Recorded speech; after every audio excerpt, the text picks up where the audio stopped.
마음이 포근해지는 이야기 베개. 오늘도 당신을 위한 재미있는 옛날 이야기를 준비했어요.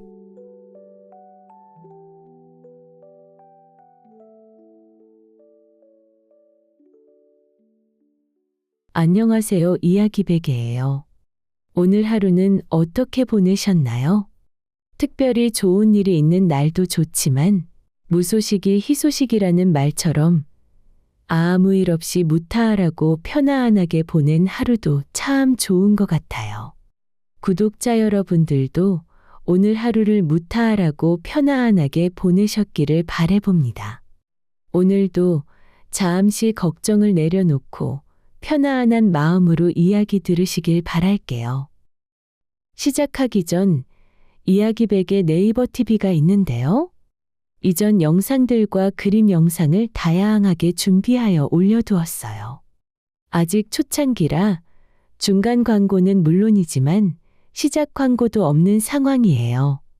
구독만 하시면 120편이 넘는 이야기를 끊김없이 들을 수 있으니 많은 구독과 사랑 부탁드려요. 네이버 TV에 오시는 방법은요? 이야기 베개 메뉴 상단에 조그마한 파란색 글씨가 있어요.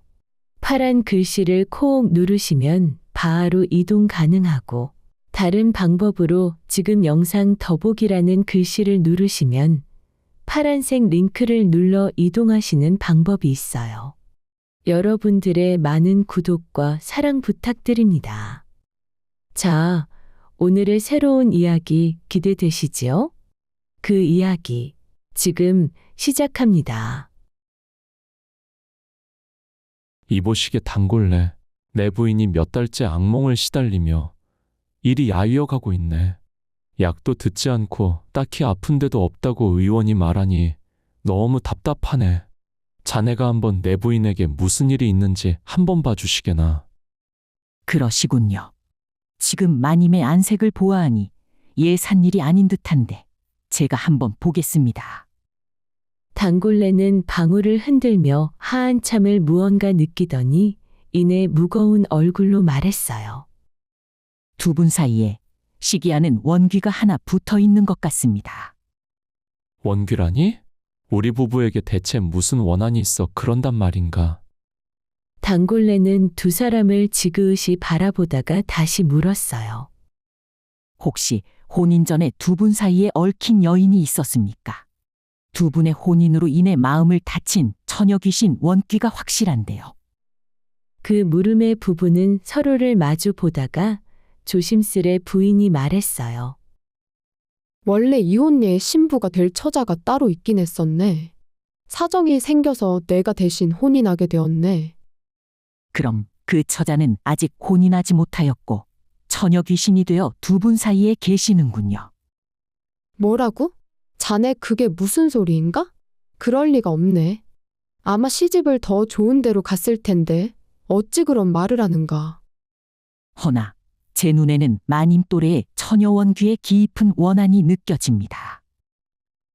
단골레에게서 부부를 시기하는 처녀 원귀가 있다는 이 부부는 과연 어떻게 만났고 또 어떻게 혼인하게 되었는지 궁금하지 않으신가요? 그 이야기 지금 시작합니다. 억겁의 인연. 옛날 옛적 어느 마을에 여러 성씨가 옹기종기 모여 살고 있었는데 그 중에서도 유독 인심 좋기로 소문난 백씨 집안이 있었어요. 백씨네는 형제가 둘이었는데 두 형제 모두 장가를 들어 각자 가정을 꾸리고 살았어요.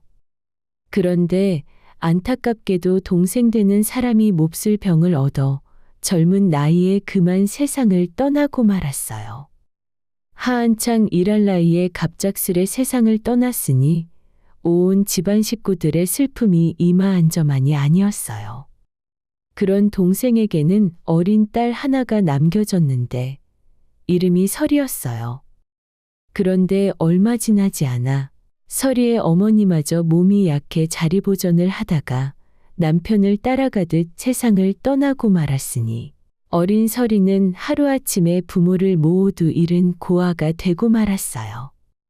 돌봐줄 사람이 마땅치 않던 그 어린 것을 큰아버지 되는 백씨가 그냥 두고 볼 수만은 없어 친딸처럼 거두어 데려오기로 마음을 먹었어요. 큰아버지는 아직 어린 서리의 손을 꼭 잡고 다정하게 말했어요. 서리야, 이제 큰아버지 큰어머니랑 같이 살자. 여기가 이제 서리 네가 살 곳이니 편히 지내거라. 옆에 있던 큰어머니도 서리의 머리를 쓰다듬으며 따뜻하게 말을 건넸어요. 그래, 서리야. 나를 친어머니다 생각하고 지내거라. 어려운 거 있으면 언제든 이 큰어머니한테 다 털어놓거라. 고맙습니다, 백부님, 백모님. 어린 서리는 그 말에 눈물이 그렁그렁 맺힌 채로 고개를 끄덕였어요. 그렇게 서리는 큰 집에서 큰아버지의 친자식이나 다름없이 사랑을 받으며 무럭무럭 자라났어요. 큰어머니는 서리 옆에 앉아 바느질을 가르쳐 주었고 명절 때마다 새 옷을 지어 입히며 조금도 부족하지 않게 키우려 애를 썼어요. 그렇게 세월이 흘러 어느덧 서리가 17살 시집갈 나이가 되었어요. 어느 날 저녁 큰아버지와 큰어머니는 마주 앉아 이런저런 이야기를 나누다가 서리의 혼사 이야기를 꺼냈어요. 영감, 서리도 이제 17살이 되었으니 혼인을 시켜야 하지 않겠습니까? 이제 우리가 나서서 좋은 신랑감을 찾아줍시다. 아, 그럽시다 부인. 부인이 이리 서리를 잘 챙기니 죽은 내 아우가 하늘에서 얼마나 기뻐하고 있을는지 안 봐도 눈에 선하오. 내 곧 중매쟁이를 만나 좋은 혼처를 찾아보리다. 이왕이면 마음씨 좋고 집안이 반듯한 집안이었으면 좋겠습니다. 서리가 그동안 마음고생을 많이 했으니 혼인에서는 더 편안하게 살아야지요. 알겠소. 내 반드시 좋은 자리를 찾아내리다. 그렇게 해서 조카딸 서리의 혼인을 준비하는 일이 시작되었어요. 큰아버지는 조카의 혼처를 구하기 위해 곧바로 길을 나섰어요. 아무래도 일찍 세상을 뜬 아우에 남긴 마지막 핏줄이니 어떻게든 좋은 집안에 시집을 보내고 싶은 마음이 굴뚝 같았어요. 내 아우가 살아있었다면 얼마나 애지중지 키웠을 아이인가. 반드시 번듯한 집안을 찾아 보내야 할 텐데 자칫 잘못 인연을 맺어주었다가 저 아이가 고생이라도 하면 내 죽어서도 아우 볼 면목이 없을 것이야. 큰아버지 백씨는 그런 책임감으로 믿을 만한 집안을 찾는 일이 무엇보다 중요하다 여기고 직접 발벗고 나섰어요. 먼저 동네에서 중매로 이름난 부산댁을 불러 부탁했어요. 이보시오 부산댁. 우리 조카 딸 설이 혼처 좀 알아봐 주시게. 아시다시피 그 아이가 어릴 적 부모를 여의고 우리 집에서 자란 아이 아닌가. 이왕이면 집안 좋고 심성 고운 사내로다가 잘 좀 알아봐 주시게. 알겠습니다. 서리아 씨의 인물도 곱고 바느질 솜씨도 야무지다고 소문이 자자한데 어디 마다할 집안이 있겠습니까? 제가 여기저기 알아보겠습니다. 고맙네. 부산댁 자네만 믿겠네. 그렇게 부산댁에게 부탁을 해두고도 큰아버지는 마음이 놓이지 않아 여기저기 직접 혼처를 알아보러 다녔어요. 때마침 볼 일이 있어 친척 어른이 사는 경기도까지 가는 길에도 괜찮은 신랑감을 알아봤어요. 그렇게 며칠을 발이 부르트도록 돌아다니던 어느 날 잠시 나무 그늘 아래 앉아 쉬어가려는데 갑자기 하늘이 시커멓게 변하더니 소나기가 세차게 쏟아지는 게 아니겠어요? 큰아버지 백씨는 하늘을 올려다보며 혼잣말을 했어요. 아니, 이 마른 하늘에 갑자기 웬 소나기가 이리 쏟아지는 것인지. 큰아버지 백씨는 부랴부랴 눈앞에 보이는 집 대문 밑으로 뛰어들어가 비를 피했어요. 그런데 알고 보니 그곳은 다름 아닌 동네 서당이었어요. 백 씨는 대문 밑에 서서 비가 그치기를 기다리며 마침 글 공부를 마치고 하나둘 나오는 젊은 도령들을 무시임고 바라보았어요. 그러던 중 유난히 인물이 허언하고 몸가짐이 단정한 도령 하나가 눈에 들어왔어요. 다른 아이들은 우르르 몰려 나오며 시끌벅적한데 그 도령만은 스승께 공소온이 인사를 올리고 조용히 걸음을 옮기는 모습이 어딘가 남달라 보였어요. 저 도령은 인물도 훤하거니와 걸음걸이 하나에도 반듯함이 있구나. 저 도령의 집안을 한번 살펴보아야겠다. 백 씨는 비가 잦아든 틈을 타 슬그머니 그 도령의 뒤를 조용히 따라갔어요. 때마침 해가 뉘어언니어 저물어 더는 길을 갈 수 없는 상황이라 백 씨는 반듯한 도령이 들어간 그 집 앞에 서서 조심스레 말했어요. 실례합니다. 안에 주인어른 계신가요? 이윽고 삐거억 소리와 함께 문이 열리며 나이가 지긋한 사람이 얼굴을 내밀었어요. 누신가요? 저는 먼 전라도에서 온 사람인데 길을 가다 그만 날이 저물어 갈 곳이 마땅치 않습니다. 염치 없지만 오늘 하룻밤만 댁에서 신세를 져도 될런지요. 아이고 그럼요. 이 밤중에 갈 곳 없는 나그네를 어찌 그냥 보내겠습니까? 어서 안으로 드시지요. 백 씨는 고맙다는 인사를 몇 번이고 건네며 집 안으로 들어섰어요.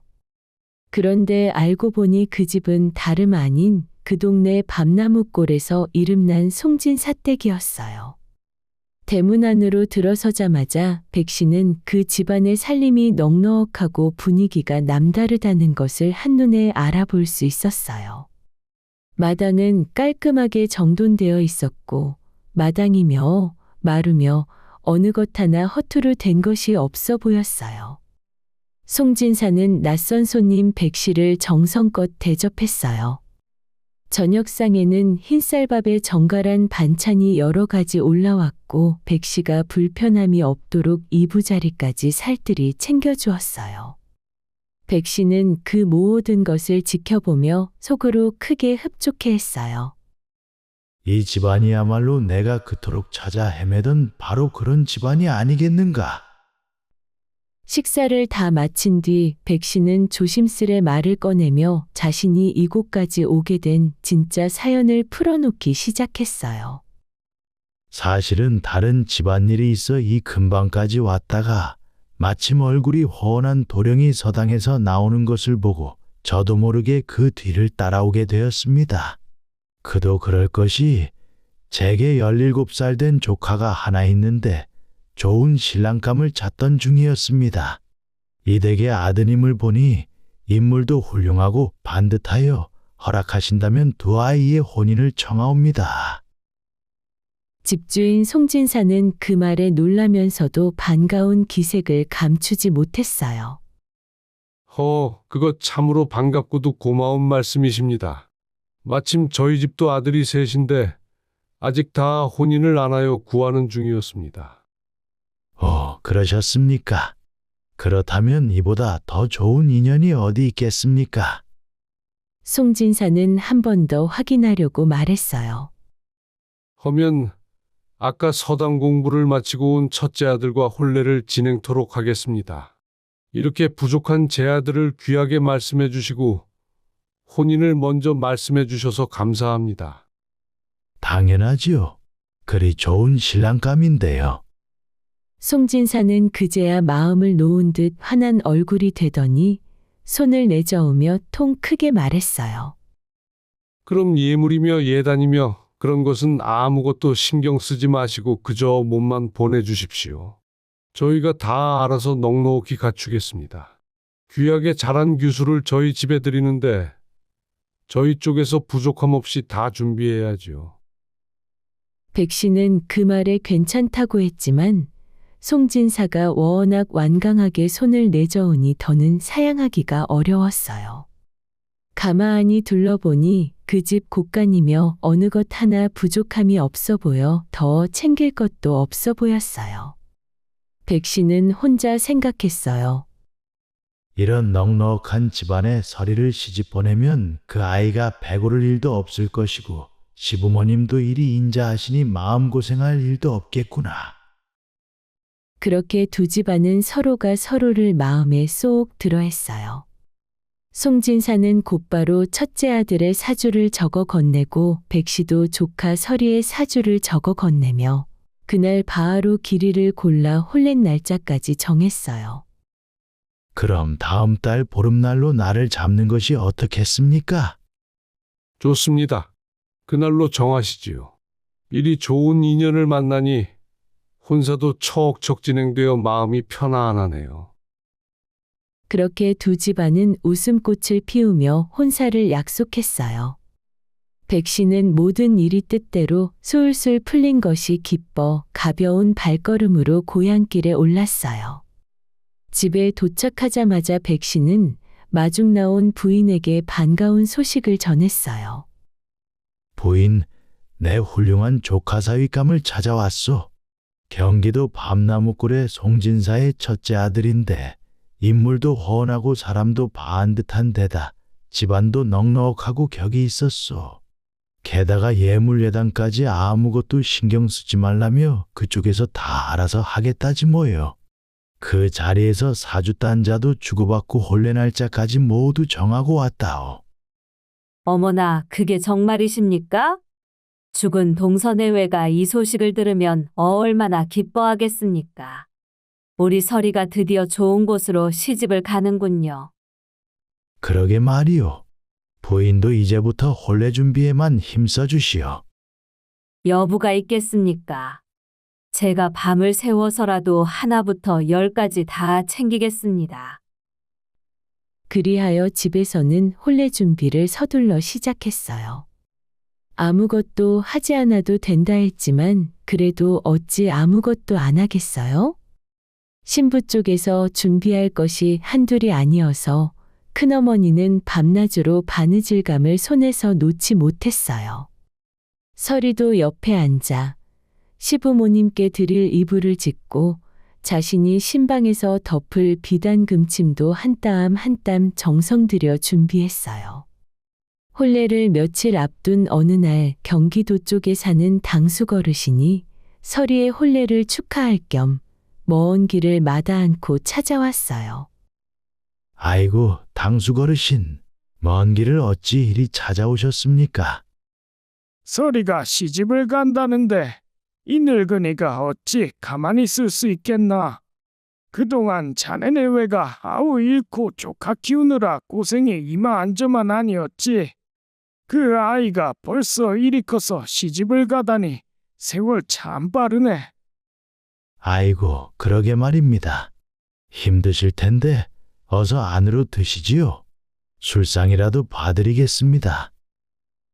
두 사람은 사랑채에 마주 앉아 오랜만에 회포를 풀며 이런저런 이야기를 나누었어요. 그러다 자연스레 서리의 혼례 이야기로 흘러갔어요. 그래, 서리의 배필은 어떤 집안 자제인가?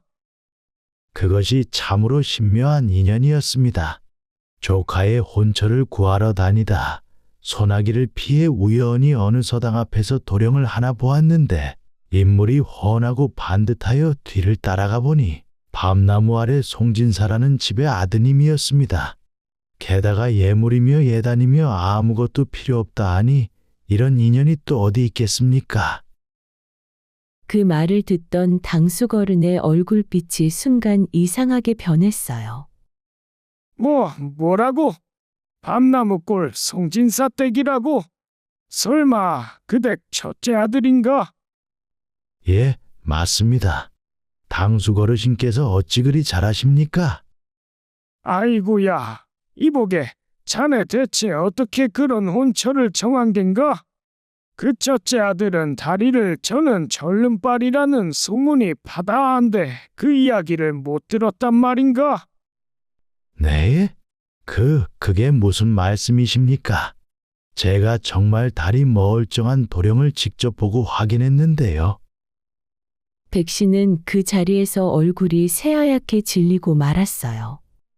당수거르는 혀를 끌끌 차며 한마디 했어요. 아마 멀쩡한 사내는 둘째나 셋째 아들일 것이네. 첫째가 절름발이라 아직 혼례를 못해서 그대가들들이 아직 다 혼인을 못하였네. 아무리 급해도 그렇지 마지막에 신랑 얼굴 한 번 더 확인 좀 하지 그랬나? 아니 뭐라고요? 첫째 아들은 절름발이라고요. 저는 전혀 알지 못했습니다. 이 사람이 서리의 혼례를 어찌하려고 그리 경솔했나? 나는 모르겠네. 자네가 알아서 하시게. 그 말을 들은 백 씨와 부인은 그야말로 하늘이 무너지는 듯한 충격을 받았어요. 두 사람은 방에 앉아 서로 얼굴만 바라볼 뿐 한동안 아무 말도 하지 못했어요. 등잔불 아래 한참 동안 앉아 있다가 근심 가득한 얼굴로 부인이 먼저 말을 꺼냈어요. 영감, 이를 어찌하면 좋겠소. 죽은 도련님 생각해서 서리를 친딸처럼 정성껏 키웠거늘 이제 와서 절름발이 신랑에게 시집을 보낼 수는 없는 노릇 아니오. 그러게 말이요. 우리가 그 아이를 그리 곱게 키웠는데 결국 이런 혼처에 보내려고 한 것은 아니지 않소. 이 일을 어찌하면 좋을런지. 그렇다고 지금 당장 파혼한다는 서찰을 보낼 수도 없지 않겠습니까?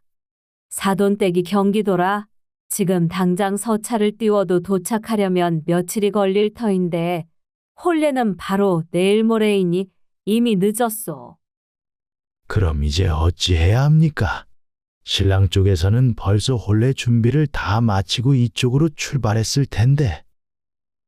부부는 밤이 깊도록 한숨만 내쉬며 이국리 저국리를 해보았지만 도무지 마땅한 방법이 떠오르지 않았어요.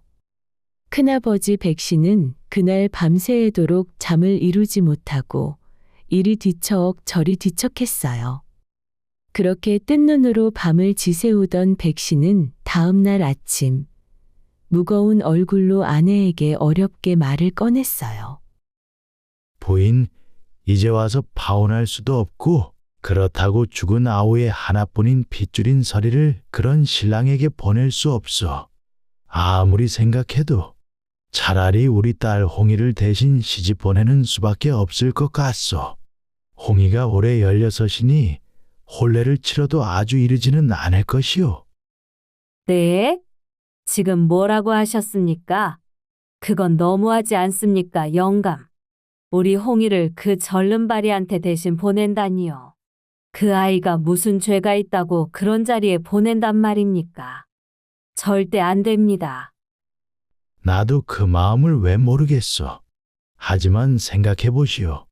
아우의 하나뿐인 핏줄인 서리를 그렇게 시집 보내면 내 죽어서 아우를 무슨 낯으로 본단 말이오. 게다가 남들이 이 일을 알면 우리 집안을 두고 뭐라 손가락질을 하지 않겠소? 그렇다고 저희 잘못 때문에 어찌 딸 홍이를 희생시킨단 말입니까? 나는 애미로서 그것만은 받아들일 수 없습니다. 부인, 이런 말을 꺼내는 내 심정이 어떻겠소? 허나 지금으로서는 달리 방도가 없지 않소? 부부는 서로 한치도 물러서지 않은 채 밤새 의논했어요. 그러는 사이에도 시간은 속절없이 흘러갔고 신랑을 태운 행렬은 이미 그 마을을 향해 점점 가까이 다가오고 있었어요. 신랑 행렬이 가까이 다가오는 것을 지켜보던 백신의 식구들은 신랑 송 씨의 얼굴을 확인하는 순간 그 자리에서 굳어버리고 말았어요. 소문이 사실이었던 거예요. 송진사의 첫째 아들은 어릴 적 유모의 등에 엎여 있다가 그마한 마당에서 떨어지는 사고를 당해 그때부터 한쪽 다리를 절게 되었고 한쪽 팔도 온전히 쓰지 못하게 되었어요. 정작 사지 멀쩡하고 인물 허언한 아들은 둘째였는데 송진사는 첫째 아들의 반가운 혼사로 착각했으니 혼사가 꼬여도 다 안다니 꼬인 것이에요. 백 씨는 절름거리며 걸어오는 신랑 송 씨를 보며 속이 타들어갔어요. 아니, 이럴 수가. 내가 분명 보았던 그 도령은 훤칠하고 걸음걸이도 반듯했거늘. 대체 어디서부터 잘못된 것인가? 집안 식구들 모두가 큰 충격에 빠진 채 서로 얼굴만 쳐다볼 뿐이었어요. 이 신랑에게 조카 서리를 보낼 수도 없고 그렇다고 이미 약속한 혼인을 이제 와서 물을 수도 없는 그야말로 진퇴양난의 처지가 되고 만 거예요. 백 씨는 일단 먼 길을 온 신랑 일행을 사랑채로 조용히 모시고는 신랑 일행을 이끌고 온 어른이자 신랑의 숙부에게 무거운 얼굴로 조심스레 말을 꺼냈어요. 먼 길 오시느라 고생이 많으셨습니다. 하지만 집안의 뜻밖의 변고가 생겨 먼저 사정을 말씀드려야겠습니다. 변고라고요? 무슨 변고가 생기셨는지요? 백 씨는 마음을 굳게 먹고 솔직하게 털어놓기 시작했어요. 사실 혼인을 약속한 뒤에 며칠 전 저희 집안 당수거른께서 조카의 혼인을 축하할 겸 오셨습니다. 그분도 경기도 쪽에 사시는데 그분이 말씀하시길 신랑 되실 분이 다리를 저는 데다 발도 성치 않다는 소문을 들었습니다. 너무 갑작스러운 일이라 의논을 드리고 싶었지만 사돈 집안이 멀어서 서찰도 못 드리고 결국 이렇게 난처한 처지가 되고 말았습니다. 신랑 송 씨의 숙부가 미간을 찌푸리며 되물었어요. 네? 뭐라고요? 어찌 갑자기 그런 말씀을 하십니까? 사돈 어른께서 제 조카를 직접 보고 마음에 드셔서 혼담을 건넨 게 아니었습니까? 송구합니다. 제가 마음에 두었던 신랑감은 분명 사지가 멀쩡하고 인물이 훤한 도령이었습니다. 서당 앞에서 직접 눈으로 보고 뒤를 따라가 대까지 가서 확인한 것인데 이 일이 대체 어찌된 일인지 저도 도무지 알 수가 없습니다. 그러자 옆에서 듣고 있는 신랑 송 씨는 그제야 사정을 알겠다는 듯 무겁게 고개를 끄덕이며 대답했어요.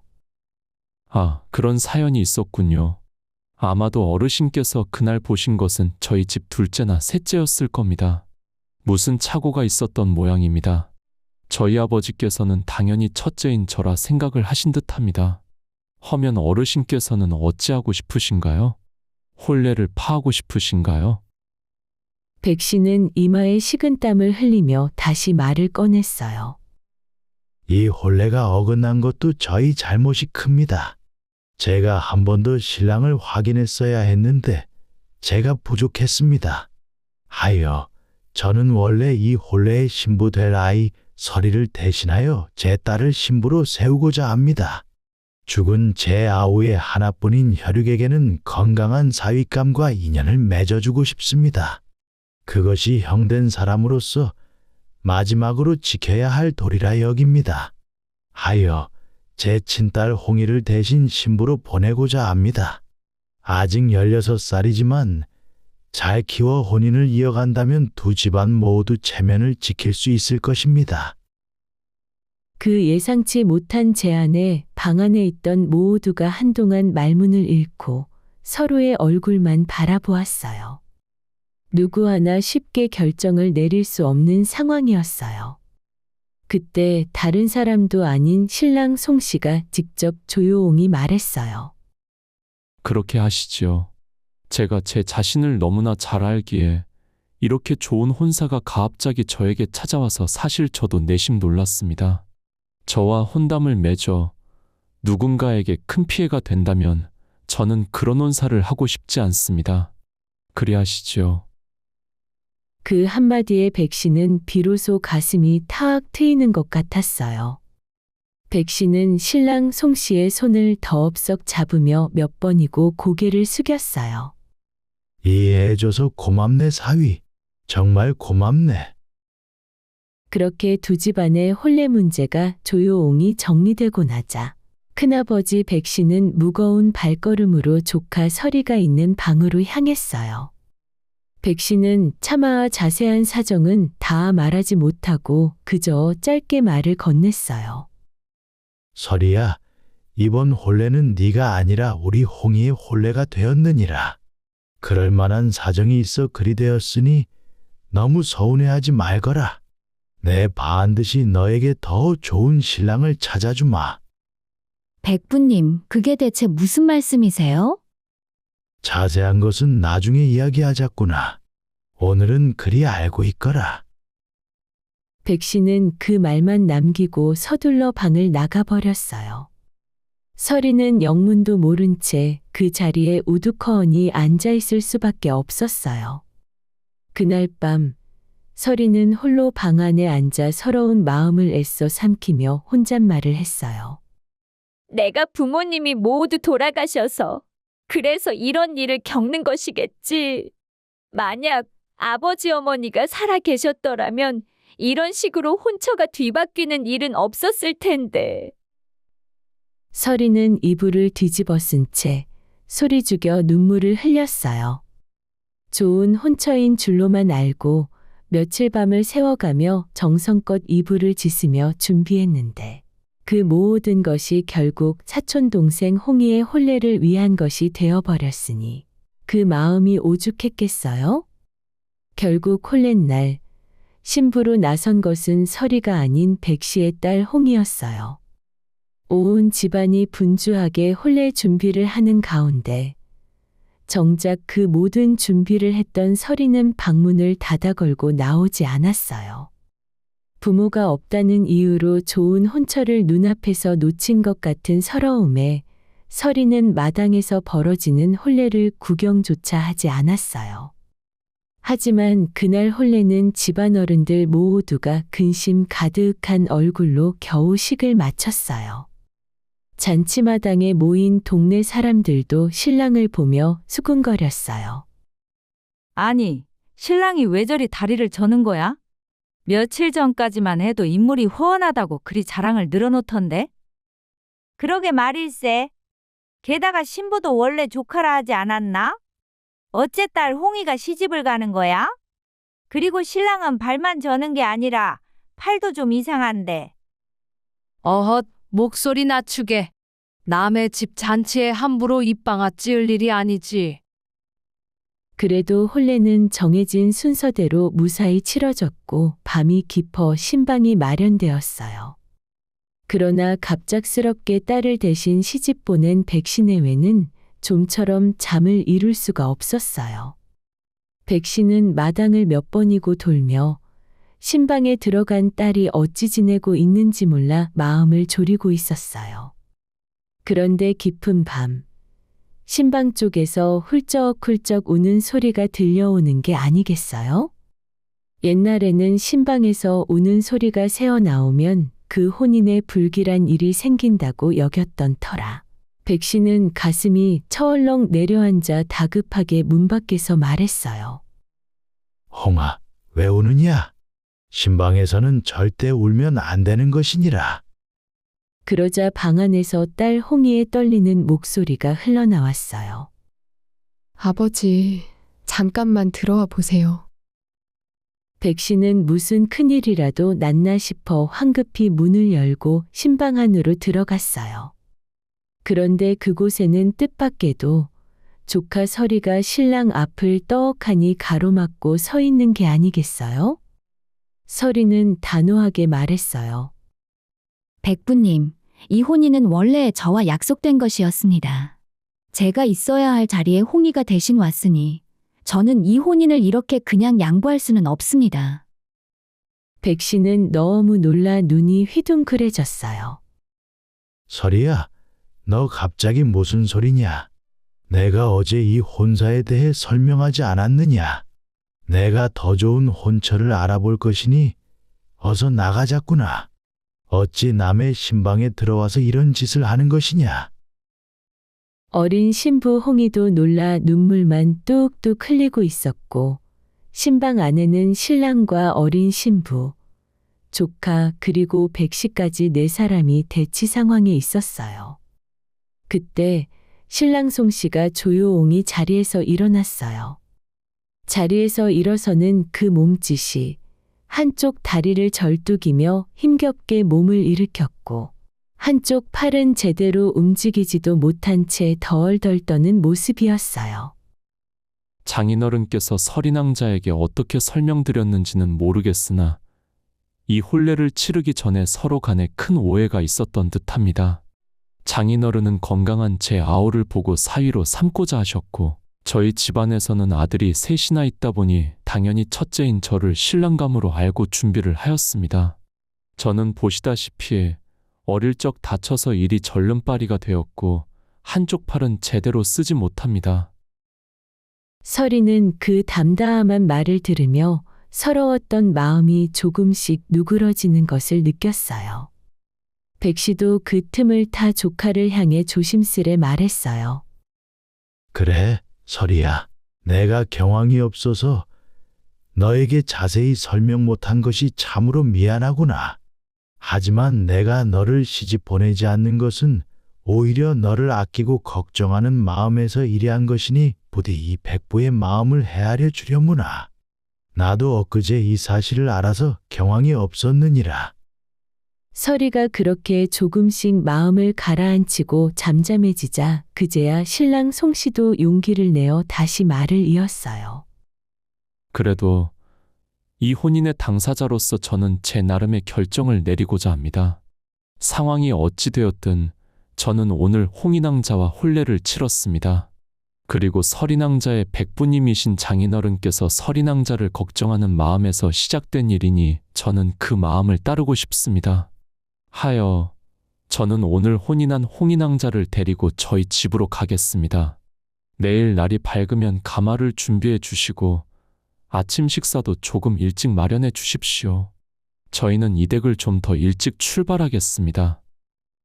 백씨는 그 말에 걱정스러운 얼굴로 되물었어요.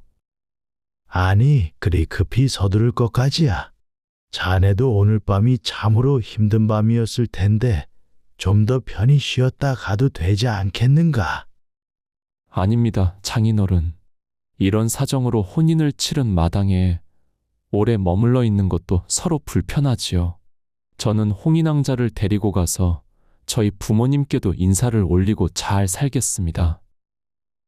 그리하여 서리는 무거운 마음을 안고 방을 나섰고 신방 안에는 신랑과 신부 두 사람만이 남게 되었어요. 이튿날 아침 백신의 집에서는 이른 아침부터 부산을 떨며 아침상을 정성껏 차려냈어요. 신랑 신부는 밥을 먹고 집을 나서기 직전 신랑 송씨는 배웅 나온 서리낭자를 향해 조용히 말을 건넸어요. 신부가 바뀌긴 하였으나 이것도 다 인연이라 생각합니다. 그러니 너무 심려하지 마십시오. 서리낭자도 부디 건강하시고 더 좋은 신랑을 만나시길 진심으로 바랍니다. 그 말을 들은 백씨 집안 사람들은 고마운 마음이 들면서도 조카 서리를 위한 최선의 선택이라 마음이 후련했어요.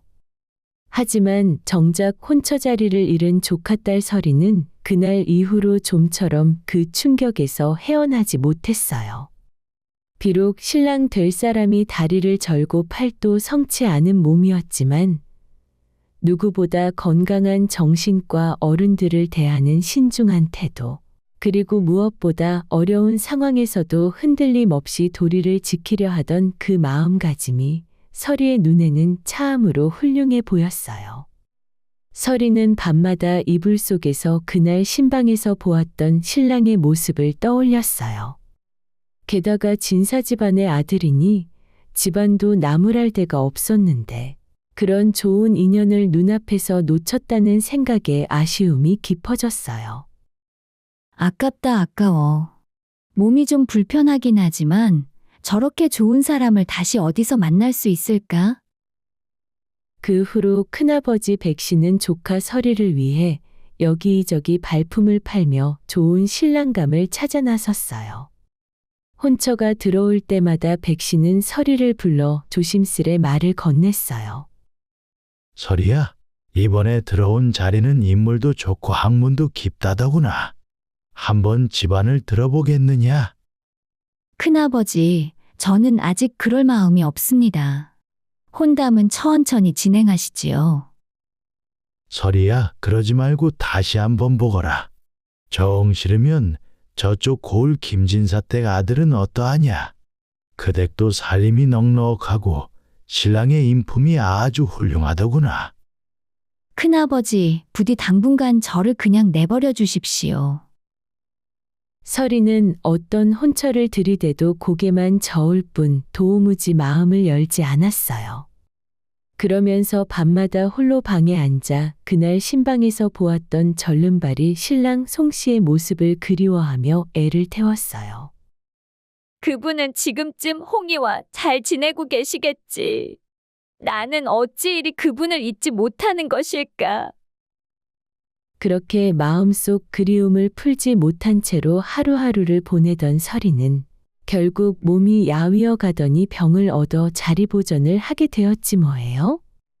온갖 약을 다 써봐도 좀처럼 차도가 없었고 결국 설이는 그 마음의 병을 이기지 못한 채 젊은 나이에 눈을 감고 말았어요. 그 모습을 지켜보던 백씨는 가슴을 치며 후회했어요. 아이고, 조카가 이리 빨리 죽을 줄 알았더라면 차라리 그때 절름발이 원래 신랑 송씨를 그대로 붙여줄 것을. 내가 무슨 부귀영화를 보겠다고 그리 서둘러 딸을 대신 내보냈단 말인가. 내가 조카를 살리려다 오히려 조카를 잡은 꼴이 되었구나. 백씨는 그렇게 땅을 치며 통곡했지만 이미 지나간 일을 되돌릴 방법은 없었어요. 한편 그런 사정은 전혀 알지 못한 홍이는 신랑 송씨를 따라 시댁에서 알콩달콩 신혼살림을 꾸려가고 있었어요. 시댁 어른들도 처음에는 몸이 불편한 아들에게 시집온 며느리에게 미안해서 홍이를 볼 때마다 살뜰히 챙겨주었어요. 예세아가 힘든 일 있으면 언제든 말하거라. 우리 아들에게 시집와 준 것만으로도 늘 고맙고 미안하다. 아버님, 왜 그런 말씀을 하세요? 저는 서방님과 일이 잘 지내는걸요. 신랑 송씨 또한 몸은 불편했지만 그 누구보다 자상하여 아내에게 부부의 예를 다하며 정성을 쏟았어요. 그렇게 두 사람은 서로 아끼며 정을 쌓아갔어요. 그러던 어느 날이었어요. 밤마다 잠자리에 들 때면 홍이는 이상하게도 누군가 자신을 괴롭히는 듯한 섬뜩한 느낌을 받기 시작했어요. 잠이 들라악 말락할 즈음이면 어디선가 발길질이 날아와 옆구리를 걷어차이는 것 같은 통증이 느껴졌고 그때마다 쏘스라치게 놀라 잠에서 깨어나곤 했어요. 그날 밤도 홍이가 식은땀을 흘리며 신음하자 곁에 누워있던 남편 송씨가 놀라 아내를 흔들어 깨웠어요. 부인, 일어나 보시오. 괜찮으시오? 서방님, 저는 괜찮습니다. 괜찮긴 뭐가 괜찮으시오? 이렇게 식은땀을 흘리며 앓는 소리를 내는데 도대체 무슨 일이오? 요즘 따라 왜 이리 잠을 못 이루시는 것이오? 홍이는 한참을 망설이다가 결국 혼자 참아왔던 이야기를 힘겹게 털어놓았어요. 서방님, 실은 잠이 들려고만 하면 누군가 저를 때리고 짓밟는 듯한 느낌이 듭니다. 발길질을 당하는 것 같기도 하고 누군가 제 목을 짓누르는 것 같기도 하고 그래서 밤마다 도무지 편히 잠들 수가 없습니다. 그거 참 괴이한 일이구려. 언제부터 그러했소? 며칠 되었습니다. 처음에는 그저 나쁜 꿈이려니 했는데 갈수록 심해지니 이제는 무서워서 잠자리에 드는 것조차 겁이 납니다. 그렇게 몇 달이 지나자 홍이는 몸이 몰라보게 야위어 제대로 집안일도 하지 못하고 자리에 눕는 날이 늘어갔어요. 보다 못한 송씨는 결국 아내를 가마에 태워 이 고을에서 용하기로 소문난 단골레를 찾아갔어요. 단골레, 내 부인이 몇 달째 악몽을 시달리며 일이 야위어가고 있네. 약도 듣지 않고 딱히 아픈 데는 없다고 의원이 말하니 너무 답답하네. 자네가 한번 내 부인에게 무슨 일이 있는지 봐주시게나. 그러시군요. 마님의 안색을 보아하니 산 일이 아닌 듯한데 제가 한번 보겠습니다. 단골레는 방울을 흔들며 하한참을 무언가 살피더니 이내 무거운 얼굴로 말했어요. 두 분 사이에 시기하는 처녀 원귀가 하나 붙어 있는 것 같습니다. 그 말에 송씨와 홍이는 얼굴이 하얗게 질렸어요. 원귀라니? 우리 부부에게 대체 무슨 원한이 있어 그런단 말인가? 단골레는 두 사람을 지그시 바라보다가 다시 물었어요. 혹시 혼인 전에 두 분 사이에 얽힌 여인이 있었습니까? 두 분의 혼인으로 인해 마음을 다친 처녀 귀신 원귀가 확실한데요. 그 물음에 송씨와 홍이는 서로를 마주 보다가 조심스레 서리의 이야기를 꺼내놓았어요. 원래 이혼녀의 신부가 될 처자가 따로 있긴 했었네. 사정이 생겨서 내가 대신 혼인하게 되었네. 그럼 그 원귀가 괴롭히고 있는 것 같습니다. 아직 혼인하지 못하였고 처녀 귀신이 되어 두 분 사이에 계시는군요. 뭐라고? 자네 그게 무슨 소리인가? 그럴 리가 없네. 그 언니는 지금 내 친정에 있거나 아마 시집을 더 좋은 데로 갔을 텐데 어찌 그런 말을 하는가. 허나 제 눈에는 마님 또래의 처녀의 기운이 느껴집니다. 두 사람은 도무지 그 말을 믿을 수가 없어 몇 번이고 고개를 저었어요. 결국 남편 송씨는 장인어른 백씨에게 서찰을 써보냈어요. 장인어른 그간 강령하셨는지요? 다름이 아니라 요즘 제 안사람이 몸이 몹시 상하여 거의 병석에 누워 지내고 있습니다. 밤마다 알 수 없는 기운으로 잠을 이루지 못하니 이 고을 유명한 단골레를 찾아가 보았습니다. 그 단골레가 말하기를 저희 부부를 시기하는 처녀원귀가 붙었다는 괴이한 말을 들었습니다. 장인어른께서 한번 거름해 주시어 이 일을 함께 살펴봐 주시기를 청하옵니다. 그 서찰을 받은 백씨는 너무 놀라 앞뒤 젤겨를도 없이 바로 경기도 딸 홍이가 사는 사돈댁으로 달려갔어요.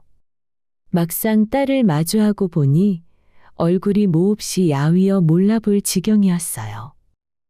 홍이야, 왜 이렇게 말랐느냐? 도대체 무슨 일이 있는 것이냐? 아버지, 밤마다 잠을 자려고만 하면 누군가 저를 사정없이 발로 차고 목을 누르니 제가 어떻게 편히 살 수 있겠습니까? 이 고을 유명한 단골레가 저희 부부를 시기하는 원귀가 있다고 하는데 아버지, 혹시 그 원귀가 설이 언니예요? 혹시 설이 언니 죽었나요?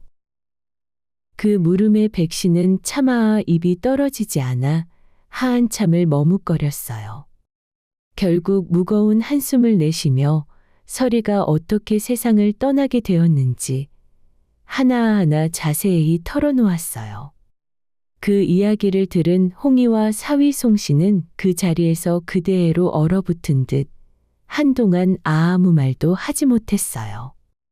백씨도 세상을 떠난 조카 설이의 깊은 원한 때문에 딸이 시름시름 앓고 있는 것을 보며 탄식했어요. 아이고, 설이가 그리 송서방을 마음에 두었으니 그 한이 오죽하겠는가? 이대로 두었다가는 홍이에게 무슨 큰 화가 미칠지 모르겠구나. 결국 백씨는 원귀가 된 조카 설이의 한을 풀어주기 위해 근처에서 가장 이름난 절인 관음사의 천도제를 부탁하기로 뜻을 모았어요. 관음사는 그 근방에서도 가장 큰 절로 동네 사람들이 찾아가 천도제며 기도를 올리는 유서 깊은 도량이었어요. 백씨는 직접 관음사를 찾아가 큰 스님을 뵙고 사정을 소상히 말씀드렸어요. 큰 스님, 저희 조카가 젊은 나이에 혼인도 하지 못하고 세상을 떠났습니다. 그 한이 얼마나 깊었는지 지금은 제 딸을 밤마다 괴롭히고 있으니 부디 그 아이의 한을 풀어주시고 좋은 곳으로 갈 수 있도록 천도제를 올려주시기를 부탁드립니다. 큰 스님은 지그시 눈을 감고 백씨의 말을 다 들은 뒤 고개를 끄덕이며 말했어요. 알겠습니다. 제가 힘닿는 데까지 정성껏 천도제를 올려드리겠습니다. 감사합니다, 스님. 그리하여 관음사에서는 며칠에 걸쳐 큰 천도제가 열렸어요.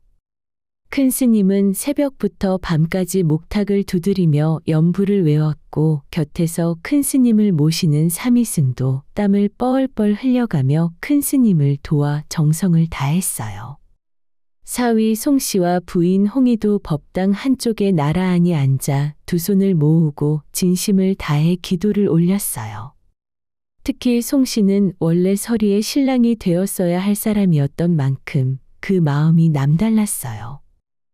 서리낭자, 내 비록 낭자와 인연을 맺지는 못했으나 낭자가 나 때문에 아파했을 것을 생각하니 마음이 아프오. 이제라도 그 원통한 마음을 다 내려놓고 부디 좋은 곳으로 편히 쉬시오. 그렇게 천도제가 막바지에 이르던 마지막 날, 법당 안에 이상하리만치 포근한 기운이 감돌더니 어디선가 희미하게 따뜻한 숨결이 스쳐 지나가는 것을 느꼈어요. 그것이 바로 서리의 원혼이 마침내 한을 풀고 조용히 미소를 지으며 떠나가는 순간이었어요. 그 일이 있고 난 뒤부터 신기하게도 여러 달이 지나도록 생기지 않던 아이가 홍이의 몸에 들어섰어요. 그렇게 10달이 지나 두 사람은 마침내 건강한 아들을 얻었어요. 아이의 이름은 홍식이라 지었어요. 여보, 우리에게 이런 경사가 다 생기다니요. 이게 다 관음사에서 정성껏 천도제를 올려준 덕분인가 봅니다. 그러게 말이오, 부인. 서리낭자도 이제 편히 쉬고 있을 것이니 우리도 이 아이를 정성껏 키웁시다. 두 사람은 아이를 품에 안고 눈물을 글썽이며 기쁨을 나누었어요. 아들 홍식이가 자라면서 보니 그야말로 보통 아이가 아니었어요. 서당에서 하나를 가르치면 열을 깨우치는 총명함에 어른들도 혀를 내두를 정도였어요.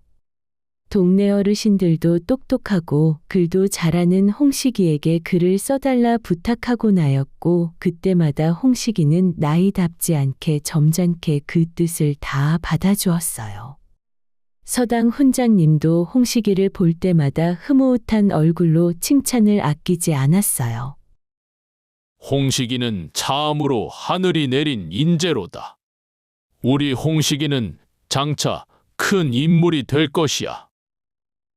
한 번은 마을에 누가 훔쳐갔는지 알 수 없는 도둑질 사건이 벌어져 온 동네가 뒤숭숭했는데 어린 홍식이가 이러한저런 정황을 조목조목 따져 결국 범인을 밝혀낸 일도 있었어요. 그 일로 홍식이의 이름은 인근 고을까지 자자하게 퍼졌어요. 그런 기특한 아들을 볼 때마다 아버지 송씨와 어머니 홍이는 마주보며 말했어요. 여보, 우리 홍식이가 일이 영특한 것은 다 관음사에서 서리 언니의 천도제를 정성껏 올려준 덕분에 훌륭한 아이가 생긴 것 같아요. 나도 그리 생각하오. 이참에 다시 관음사에 찾아가 시주도 넉넉히 하고 감사기도도 올리고 옵시다. 그거 좋은 생각이에요. 마침 홍식이 생일도 다가오니 함께 다녀오시지요. 그렇게 며칠 뒤 아들 홍식이의 8살 생일을 맞아 송씨와 홍이는 아들을 데리고 오랜만에 관음사를 찾아가기로 했어요. 하지만 오랜만에 찾아간 관음사는 예전에 그 웅장하던 모습은 온데간데 없었고 거의 폐허나 다름없는 터만 덩그러니 남아있었고 겨우 법당 하나만이 옛 모습을 조금 간직하고 있었어요. 두 부부는 그 처참한 광경에 놀라 발걸음을 멈추고 서로를 멍하니 바라보았어요. 서방님, 이게 대체 어찌 된 일입니까? 그 화려했던 관음사가 어찌 이 지경이 되었단 말입니까? 글쎄 말이오. 몇 해 사이에 대체 무슨 일이 있었던 것인지. 두 사람이 놀라 어쩔 줄 모르고 있을 때 마침 텅 빈 절터를 지나가던 늙은 스님 한 분이 눈에 들어왔어요.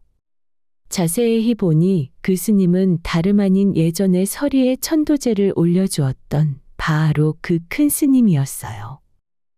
큰 스님 아니십니까? 그간 안녕하셨습니까? 큰 스님도 두 사람을 알아보고는 반가운 얼굴로 합장을 했어요. 허허, 이게 누구신가? 오랜만에 뵙습니다. 스님, 이 아이가 바로 그때 천도제를 올린 뒤에 저희에게 생긴 아들 홍식이입니다. 큰 스님 덕분에 이리 건강하고 영특하게 자랐습니다. 얼굴이 참으로 맑고 총명해 보이는군요. 아주 귀한 인재가 될 것입니다. 큰 스님은 홍식이의 머리를 쓰다듬으며 흐뭇하게 웃었어요. 그러다 송씨가 조심스레 물었어요. 큰 스님, 헌데 이 절이 어찌하여 이 지경이 되었습니까? 예전에는 그리도 크고 번성하던 절이었는데. 그게 말이지요. 몇 년 전 일입니다. 그 물음에 큰 스님은 잠시 먼 산을 바라보며 아무 말이 없었어요. 한참 후에 무겁게 입을 떼며 예전 이야기를 천천히 풀어내기 시작했어요. 몇 년 전까지만 해도 서리낭자의 천도제뿐 아니라 그 주변 크고 작은 천도제며 기도를 성공적으로 이끌어 그 영험함이 널리 소문이 나 있었어요. 시주가 끊이지 않았고 방마다 공부하고 싶어 찾아온 사미승과 젊은 승려들로 가득 차 그야말로 활기가 넘치는 큰 절이었어요. 그런데 그 무렵 그 고을의 아내를 먼저 여의고 외동딸 월화 하나만을 데리고 어렵게 살아가는 아전 한 사람이 있었어요. 그 아전은 아내를 잃은 슬픔을 이기지 못했는지 시름시름 앓기 시작했고 좋다는 약을 지어 먹어도 좀처럼 병세가 나아지지 않았어요. 그 모습을 곁에서 지켜보는 딸 월화의 마음이야 오죽했겠어요? 어느 날 밤 아전은 야윈 얼굴로 딸 월화의 손을 잡고 힘없이 말했어요. 월화야, 이 아비가 참으로 미안하구나. 네 혼례 치르는 모습도 못 보고 이대로 눈을 감을까봐 그것이 걱정이구나. 아버지, 그런 말씀 마세요. 아버지는 꼭 나으실 거예요. 제가 정성을 다할 것이니 부디 그런 약한 말씀은 하지 마세요. 효성이 지극했던 월화는 어떻게든 아버지의 병을 낫게 하고 싶은 마음에 날마다 가까운 관음사를 찾아가 부처님께 정성껏 기도를 올렸어요. 그러면서 틈틈이 공양간에 들러 음식 만드는 일을 거들며 봉사도 했어요. 그러던 중 절에서 이러언저런 허드렛 일을 하던 젊은 사미승과 자연스레 마주치는 일이 잦아졌어요. 월화낭자, 조심하시오. 그 그릇이 매우 뜨겁습니다.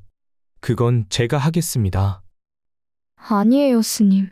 저도 할 수 있어요. 월화낭자, 그 물동이는 무거우니 이 작은 것을 드시지요. 고맙습니다, 스님. 그렇게 두 사람은 공양간을 오가며 서로를 챙기는 사소한 말들을 주고받았고 자주 마주치다 보니 어느새 서로 마음속에 정이 쌓여갔어요. 시간이 흘러 아버지의 병도 차츰 나아져 이제는 크게 걱정하지 않아도 될 만큼 되었는데도 월화낭자는 여전히 관음사를 찾아갔어요. 이제는 아버지의 병 때문이 아니라 그 젊은 사미승을 만나기 위해 관음사를 찾는 날이 훨씬 더 많아졌던 거예요. 한편 그 무렵 지방 고을의 재정을 점검하러 궐에서 온 대신 하나가 있었어요. 그 대신은 고을을 두루 살피며 우연히 그 고을 아전의 딸 월화낭자를 보게 되었어요. 한양으로 돌아온 그 대신은 궐에서 다른 대신들과 담소를 나누던 중 그 이야기를 슬쩍 꺼냈어요. 네, 이번에 지방을 순찰하고 오는 길에 아주 대단한 미인을 보고 왔습니다. 나도 살면서 미색이 대단한 기념이여 여인을 봤지만 그 정도로 고운 여인은 처음이었습니다. 알고 보니 그 근방 고을까지 소문이 자자하다 합디다. 대감이 그리 말할 정도면 참으로 대단한 미색인가 보군요. 얼마나 곱기에 그리 소문이 났답니까? 마치 그림 속에서 걸어 나온 듯하더이다. 대신들은 그렇게 저마다 흥미로운 얼굴로 그 이야기를 주고받으며 웃음꽃을 피웠어요. 그런데 마침 그 옆을 지나가던 젊은 임금님이 그 이야기를 우연히 엿듣게 되었어요. 그리 곱다는 규수가 있다니 한번 그 얼굴이 어떠한지 궁금하구나. 임금은 그렇게 슬며시 호기심이 동하여 결국 아름답다고 소문난 월화낭자를 걸로 드리라 명했어요. 딸 월화를 걸로 보낸다면 천냥을 줄 것이며 만약 딸을 보내지 않는다면 불충한 죄로 천냥의 돈을 바치라는 명도 함께 내려졌어요. 그 명을 받은 월화낭자의 아버지는 처음에는 걱정되었지만 자신도 건강하지 않으니 하나뿐인 딸이 걸로 시집을 가면 차암으로 안심이 될 것 같았어요. 내 딸이 임금님의 눈에 들어 걸로 들어가니 이 어찌 가문의 영광이 아니겠는가. 게다가 내가 신경 쓰지 않아도 걸에서 잘 먹고 부귀영화를 누릴 것이니 내 눈을 감아도 여한이 없겠구나. 아전은 임금님의 여인이 될 딸 월화를 키운 것이 감격스러웠어요. 그날도 월화낭자는 관음사에서 봉사와 기도를 마치고 집으로 돌아왔어요. 아버지는 딸이 방에 들어서자마자 기쁨을 감추지 못하고 소식을 전했어요. 월화야, 참으로 경사스러운 소식이 왔구나. 궐에서 너를 궁으로 들이라는 어명이 내려왔단다. 너는 이제 임금님의 여인이다. 네? 뭐라고요? 임금님의 여인요? 그런데 정작 그 말을 들은 월화의 얼굴은 어두워지기만 했어요. 월화의 마음속에는 이미 그 젊은 사미승이 깊이 자리 잡고 있었으니 이 소식이 조금도 반가울 리가 없었어요. 아버지, 그 명을 반드시 따라야 되나요? 무슨 소리를 하는 것이냐. 이보다 더 귀한 혼례가 이 조선 천지에 어디 있겠느냐. 너는 어찌 이런 경사를 앞두고 그런 말을 한단 말이냐. 아버지, 저는 그저 이대로 아버지 곁에서 살고 싶습니다. 부디 저를 걸로 보내지 말아주세요. 월화야, 그리고 만약 너를 걸로 보내지 않으면 나는 불충한 죄로 천냥을 내어야 한다. 내 형편에 무슨 수로 천냥을 마련한단 말이냐. 게다가 이것은 어명이 아니냐. 어명을 거역하면 우리 집안이 어찌 되겠느냐. 월화야, 이 아비를 봐서라도 부디 그 명을 따르려무나. 월화는 그 말에 더는 대꾸하지 못하고 그저 눈물을 삼킬 수밖에 없었어요. 그렇게 걸로 떠날 날짜가 닷새 뒤로 정해졌어요. 월화는 근심 가득한 얼굴로 여느 때처럼 관음사로 발걸음을 옮겼어요. 절마당에 들어서는 월화의 표정이 예사롭지 않은 것을 알아챈 사미승이 다가와 조심스레 안부를 물었어요. 월화낭자, 오늘따라 안색이 몹시 어두우십니다. 무슨 근심이라도 있으십니까? 그 말에 월화는 참았던 눈물을 왈칵 쏟아내며 그동안의 사정을 털어놓았어요. 스님, 저는 이제 닷새 오면 궐로 들어가야 합니다. 임금님께서 저를 궁으로 들이라 명하셨다고 합니다. 저는 이 절을 그리고 스님을 이제 다시는 볼 수가 없습니다. 월화낭자, 그것이 정녕 사실입니까? 사미승은 그 말에 순간 얼굴이 하얗게 질렸어요. 그동안 애애써 마음속에만 담아두었던 감정이 그 순간 걷잡을 수 없이 흔들리기 시작했어요. 두 사람은 그렇게 마주서서 한동안 아무 말도 하지 못했어요. 어느덧 해가 뉘어뉘어 저물었지만 월화는 집으로 돌아갈 생각을 하지 않고 그 자리에 그대로 서 있었어요. 월화낭자, 밤이 깊었습니다. 어서 댁으로 돌아가시지요. 싫습니다. 저는 죽어도 집에 가지 않겠습니다. 궐에 끌려가느니 차라리 이대로 죽는 것이 낫겠습니다. 월화는 그렇게 울며 불며 매달렸고 사미승도 그런 월화를 보며 더는 마음을 숨길 수가 없었어요. 사미승은 결국 그날 밤 월화를 은밀히 절한 깊숙한 골방에 숨겨주었어요. 걸로 끌려가는 것을 막을 방도가 달리 없으니 우선은 몸을 피하게 해주는 것이 최선이라 여겼던 거예요. 그렇게 약속한 닷새가 지나고 마침내 걸에서 사람이 내려왔어요. 걸에서 온 사람을 보자 월화의 아버지는 당황한 얼굴로 말했어요. 나으리, 그것이 며칠 전 딸이 관음사에 기도를 드리러 간다고 나간 뒤로 벌써 며칠째 딸아이가 돌아오지를 않습니다. 소인도 백방으로 찾아보았으나 도무지 행방을 알 수가 없습니다. 그 말에 걸에서 내려온 관리들은 얼굴빛이 변하며 곧바로 관군을 이끌고 관음사로 향했어요. 관군들은 절 구석구석을 샅샅이 뒤졌어요. 하지만 아무리 찾아도 월화낭자의 그림자조차 찾을 수가 없었어요. 게다가 어느 스님이 마지막에 월화낭자와 젊은 사미승을 봤다는 증언까지 나오니 상황이 속수무책으로 꼬여갔어요. 결국 관리들은 한양으로 돌아가 임금님 앞에 나아가 그간의 사정을 아뢰었어요. 전하, 아뢰옵기 송구하오나 명하신 월화낭자를 아무리 찾아도 찾을 수가 없었사옵니다. 듣자 하니 관음사에서 종적을 감춘 듯한데 마지막에 어느 젊은 사미승과 함께 있었다고 합니다. 저희들이 저를 샅샅이 뒤져도 흔적조차 발견하지 못하였사옵니다. 그 말을 들은 임금은 얼굴이 순식간에 불그락푸르락해지며 노기를 감추지 못했어요. 뭐라 감히 과인의 명을 거역하고 종적을 감추었단 말이더냐. 감히 왕명을 능멸하다니. 이런 괘씸한 일이 어디 있단 말이냐. 그 절에 다시 사람을 보내라. 그리고 월화라는 계집이 스스로 나올 때까지 그 절에 불을 질러버리도록 하라. 걸에서 내려온 관군들은 임금의 명을 받자마자 그 크고 웅장하던 관음사를 사정없이 뒤엎기 시작했어요. 법당이며 곳간이며 사람이 숨을 만한 곳은 죄에다 쑤시고 뒤졌어요. 그래도 두 사람의 흔적을 끝내 찾지 못하자 관군들은 임금의 명대로 절에 횃불을 던지기 시작했어요.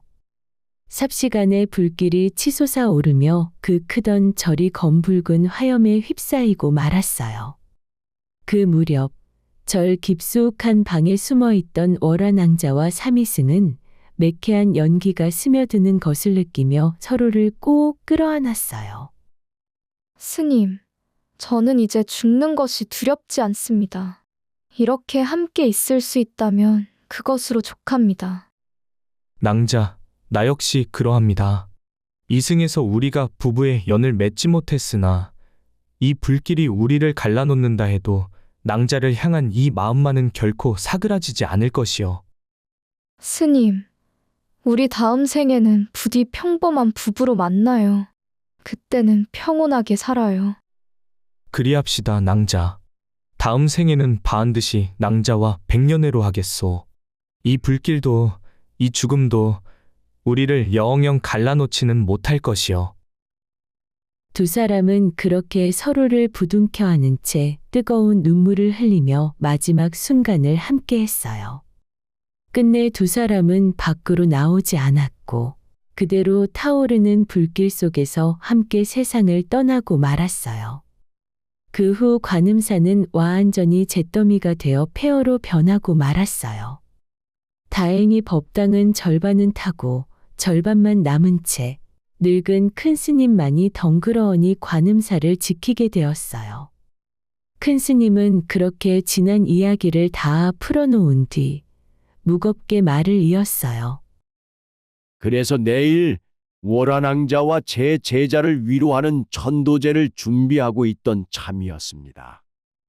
아이고, 그 사이에 그런 참혹한 일이 있으셨군요. 큰 스님 홀로 그 큰일을 겪으셨다 하니 마음이 아픕니다. 송 씨가 그렇게 안타까운 얼굴로 말하자 큰 스님은 다시 무거운 한숨을 내쉬며 말을 이었어요. 그런데 그 후부터 이 절터에서 밤마다 사람의 울음소리 같은 곡소리가 들리고 있습니다. 아무리 기도를 올려도 그 곡소리가 도무지 멈추지를 않으니 남아있던 승려들도 하나둘 떠나가고 마을 사람들도 이제는 발길을 끊었습니다. 저야 남은 생을 두 사람의 영혼을 위로하고 싶은 마음뿐인데 이 늙은 몸의 기운이 딸려서인지 아직도 그 한이 다 풀리지 않은 듯합니다. 아직도 밤마다 곡소리가 들리네요. 그 이야기를 들은 송 씨와 아내 홍이 그리고 아들 홍식이까지 모두 안타까운 마음이 들었어요. 늙은 노스님이 혼자서 제사 음식을 준비하고 절을 올리는 모습이 마음에 걸려 송 씨가 말을 꺼냈어요. 스님, 저희가 예전에 스님께서 정성껏 올려주신 서리낭자의 천도제 덕분에 오늘 저희 부부가 이리 귀한 아들 홍식이를 얻어 이렇게 잘 키우고 있습니다. 그 은혜에 보답할 겸 마침 아들 홍식이의 생일도 맞았으니 쌀 한 가마니를 시주하고자 합니다. 이 쌀을 부디 그 원원들을 위로하는데 써주십시오. 아이고, 보살님 감사합니다. 스님, 저희도 여기까지 온 김에 뭐든 돕겠습니다.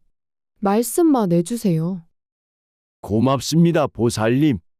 허면 내일이 바로 그 천도제인데 염치불구하고 부탁 좀 드리겠습니다. 내일까지 좀 도와주시겠습니까? 여부가 있겠습니까? 저희 가족 모두 힘을 보태겠습니다.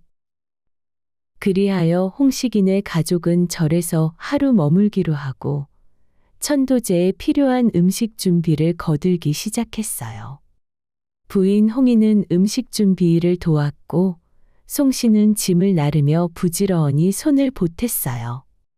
어린 홍식이도 가만히 있지 않고 고사리 같은 작은 손으로 법당 바닥을 닦으며 일손을 보탰어요. 그렇게 하루 종일 분주하게 준비를 마치고 밤이 깊어졌는데 절에 남은 방이 마땅치 않아 홍식이네 가족은 결국 법당 한쪽에 자리를 펴고 잠을 청하기로 했어요. 그런데 그날 밤 평소 같으면 눕자마자 새그은새근 잘만 자던 홍식이가 웬일인지 좀처럼 잠을 이루지 못했어요. 이상하다. 나는 원래 눕기만 하면 금세 잠이 드는데 잠자리가 바뀌어서 그런지 어쩐지 잠이 오지를 않는구나. 그리고 이 법당 안에 뭔가가 있는 것만 같은데.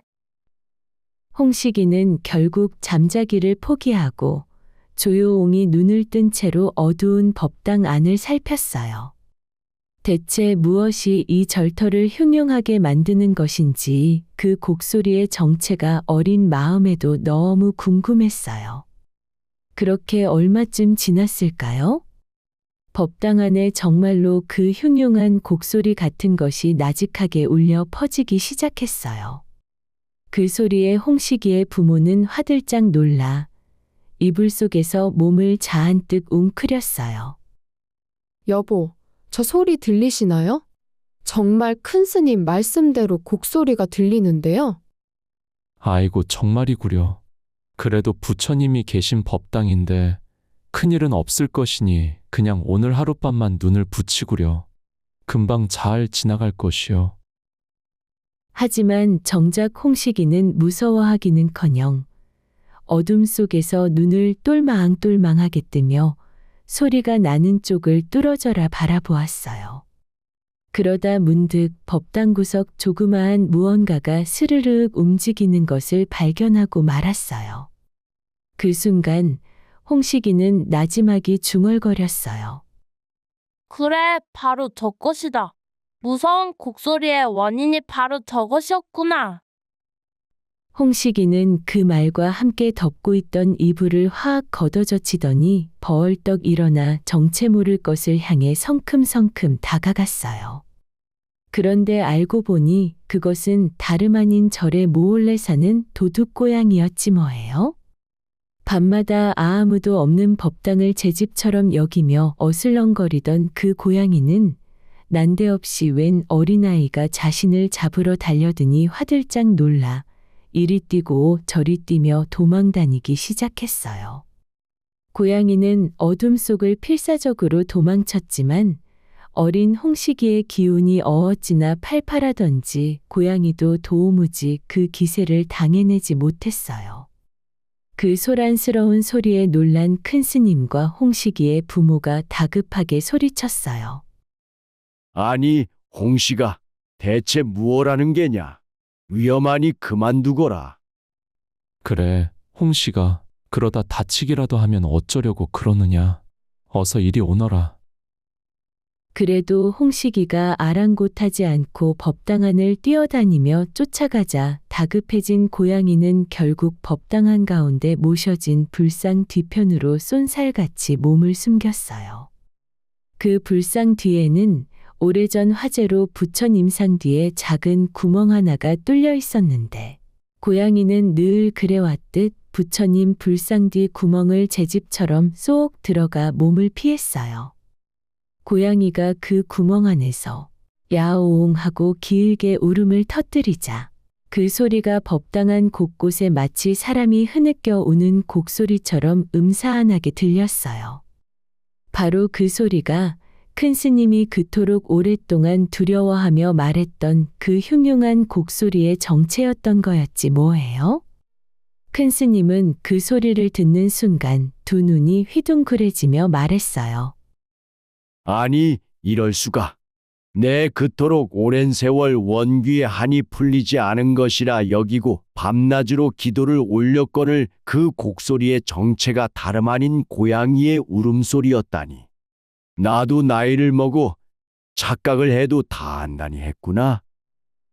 큰 스님은 그렇게 탄식하면서도 이내 안도의 빛이 번지며 손을 모아 합장했어요. 나무아미타불 관세음보살. 그렇다면 월화낭자와 내 제자의 넋은 이미 오래전에 편안히 좋은 곳으로 갔다는 뜻이구나. 이제야 모든 것이 풀렸구나. 그 모습을 지켜보던 어린 홍식이가 또랑또랑한 목소리로 말했어요. 스님, 이제부터는 그 삼위승과 월화낭자의 천도제를 안 지내셔도 될 것 같아요. 그동안 스님께서 충분히 정성을 다하셨잖아요. 이 곡소리는 원귀의 소리가 아니고 고양이와 저 빈 불상에서 나는 메아리 소리였습니다. 허허, 네 말이 맞구나. 오랜 세월 나도 풀지 못한 수수께끼를 네가 하룻밤 만에 이리 시원하게 풀어주다니 참으로 고맙구나. 곁에서 그 모습을 지켜보던 송씨와 홍이도 아들이 대견하여 어깨가 절로 으쓱해졌어요. 그렇게 음산하던 곡소리가 말끔히 사라지고 나자 마을 사람들이 저마다 한마디씩 했어요. 관음사 큰 스님이 마침내 불타 죽은 원귀의 원혼을 풀어주셨다고 하지 뭔가. 그런가? 역시 관음사는 영험하기가 이 근방에서 으뜸이지. 나도 이참에 오랜만에 시주 좀 하고 기도나 올리러 가야겠네. 그렇게 마을 사람들의 발걸음이 다시 관음사로 이어지면서 절은 예전처럼 활기를 되찾아갔어요. 절창고에는 다시 시주가 쌓이기 시작했고 공부하러 오는 승려들도 하나둘 늘어나며 관음사는 예전 그 명성을 서서히 되찾아갔어요. 관음사 큰 스님은 그 모든 것이 다 어린 홍식이 덕분이라 여기며 어떻게든 그 은혜에 보답하고 싶었어요. 하지만 딱히 마땅한 방법을 찾지 못한 큰 스님은 그날 이후로 매일같이 법당에 앉아 홍식이의 앞날을 위해 정성껏 불공을 올렸어요. 큰 스님의 그 지극한 기도 덕분이었는지 홍식이는 그 후로도 남다른 총명함을 발휘하며 학문에 매진했고 또래보다 훨씬 어린 나이에 과거에 장원급제하였지 뭐예요? 장원급제 소식을 들은 홍식이는 가장 먼저 관음사로 달려가 큰 스님께 인사를 올렸어요. 스님, 저 이번에 과거에 급제했습니다. 이게 다 스님 덕분입니다. 큰 스님은 눈물이 그렁그렁한 얼굴로 홍식이의 손을 꼭 잡으며 말했어요. 아이고, 장하다 장해. 내 그럴 줄 알았느니라. 너는 어릴 적 나의 오랜 근심을 풀어주었으니 부처님께서도 너에게 이런 큰 복을 내려주신 것이 아니겠느냐. 그렇게 홍식이는 자라서도 그 재주를 마음껏 펼치며 나라의 큰 제목으로 성장해 갔어요. 관음사 큰 스님의 정성어린 기도와 부모 송신의외의 지극한 사랑, 그리고 죽은 서린왕자의 사랑을 받아 백성을 위해 좋은 정치를 펼치는 어진 관리가 되어 오래오래 행복하게 잘 살았다고 합니다.